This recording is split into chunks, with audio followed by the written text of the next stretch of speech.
Well, with this major winter storm, we have Betsy, we have Peyton. Truth be told, we even have Matt Wentz lurking around in the background. We got you covered, right? Guys, I told my daughter that we could make snow angels tomorrow. I usually take the low-hanging fruit bets. I feel like no matter how much we can get, we can at least do that, right? Oh, that's a good way to put it. And we were talking earlier, Peyton and Matt and I, about how great this snow is going to be for packing and also for sledding. So now it's just a matter of how much. And that's where we start to get into this forecast picture. I always like these notes to myself because this is kind of what I had on my scratch pad that, you know, this is where I can relate to you exactly what I'm thinking. Crazy snow rates. I don't get to write that very often, quite honestly. We're talking 1 inch to 2 inch per hour snow rates at times tonight for some of the area. That will add up very quickly. We're already getting accumulation reports from farther south. The other part of that is the road crews. They're not going to be able to keep up with this snow as we get into the overnight hours tonight. We've already seen that there are some slowdowns on some of the roads too. Now, as far as that mix, the sleet mix is most possible farther to the south. We're thinking Canton, Dover, New Philadelphia, Carrollton, and that will cut down on snow totals. If that comes farther north, maybe even into Akron, we will cut down the snow totals there too. There is so much that is up in the air, and we're trying to fine tune everything.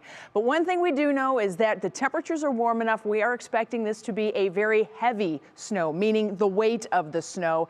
That means it will be hard to shovel. Take your time tomorrow as you're digging out. Great for packing for snowballs and for snowmen and women, but it's bad for power lines potentially because of droopy tree lines.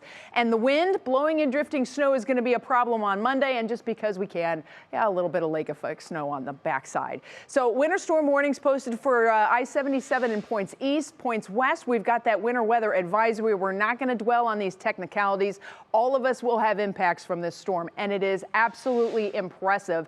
You can see that we are starting to see a real good moisture feed coming in off the Atlantic. That is feeding into this area. This is a very important area for our forecast. We're going to take a look at it on the water vapor, and that is because the real energy is coming up from the south. And what we have here is something known as a trowel, okay? So basically, think of lifting in the atmosphere. We always talk about this with tornadoes and with hurricanes. Lifting is energy in the atmosphere. This is like a supercharged snow band, and this thing is going to rotate across northern Ohio as we go through the night tonight. As it comes up and pivots through, that's what we are banking on for these heavy snow rates, and we are starting to already see some pretty impressive snow rates. They have more sleet, more freezing rain and mix farther south, but the trowel is there. It's on radar, and now we're just waiting on it. That said, we are already getting the snow, and it is already sticking. It is already starting to add up, and this hour-by-hour forecast does have this snow rotating across the area tonight. There's that trowel, that heavy snow band, and it kind of stays put as the storm starts to rotate out. That too will be shifting out.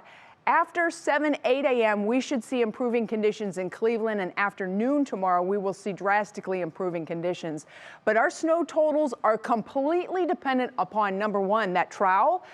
Any little variation in the location of that thing will blow up our snow totals. I'm going to be completely honest with you. We are throwing darts at this point. And as you go farther to the west, you get farther away, there's less snow.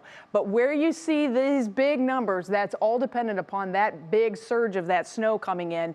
If we get some sleet coming in, that's going to cut down on those totals. And that's why we put that down to the south, because that's where that warm air is really going to start to have its impacts. So again, very difficult road travel late tonight, early tomorrow. I think we will have some snow emergencies in many counties across northeast Ohio tomorrow. Power outages are a possibility. The high wind means blowing and drifting snow. And by the way, the cold, we don't have too much to worry about because we've had it colder than that. Haven't we, Peyton? Oh yeah, we sure have. And speaking of cold, even if you care about tomorrow's temperatures, we're still going to be right around 30 degrees. And once again, Mother Nature might win here temporarily, but we are getting through this together. But as we head through the middle of the week, that's when temperatures go up again. We're closer to 40, but we're going to dive down together once again.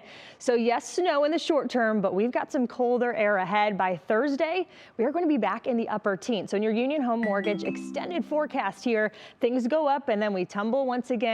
So yes, we are getting through this together. This is the big thing here. We could see once again some lake effect on the backside of what's happening tomorrow, but there are some sunshine filled days ahead. We just have to get through that. It's going to happen at the end of the work week here though. Guys. Peyton, Betsy, if you guys are throwing darts, I just got to remind everyone that nobody throws darts like you two. Oh, no one. Championship dart throwers. Thank you very much.